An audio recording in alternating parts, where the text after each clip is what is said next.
Hi folks, and Céad Míle Fáilte. Today, a quick off-cycle video just to make an update on the NextRide G6. On my navigation world, I talk about a few issues that I had using the wonderwheel, navigating some of the menus, and apparently NextRide had done an update. They came back to me saying, hey, we fixed it. So let's go ahead, do the update, and see if they actually fixed it. Let's do it.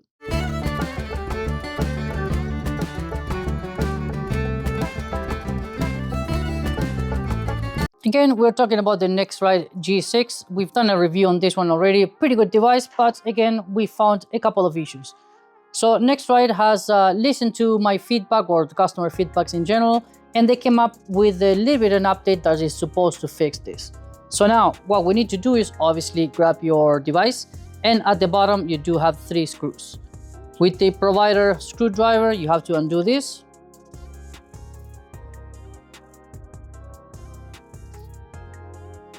So there we go, that's the cover off. And now you'll see the small SD card slot at the bottom there. You have to grab your SD card and they will send you a file with the instructions. You basically copy the file into the SD card and just put it in until it clicks in place.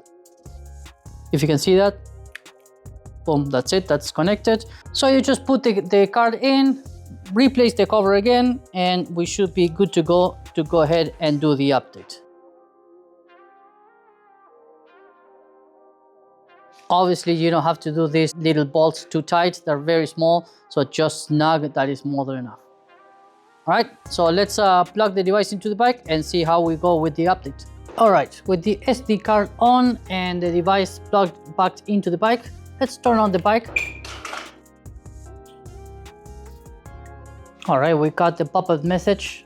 New software detected. Please confirm whatever you want to upgrade. Say on.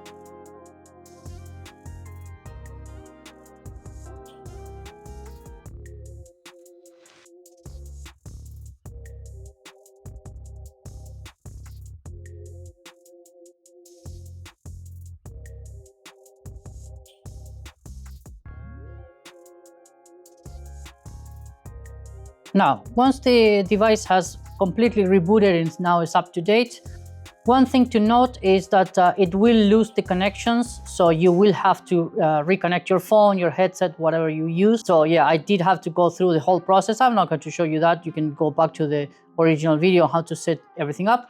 But let's go into Android Auto now. And if you remember with the wonderwheel, you can probably see me there flicking through the different options. But the problem that we had was going back and try to select one of the other apps from the app drawer on the right-hand side, right?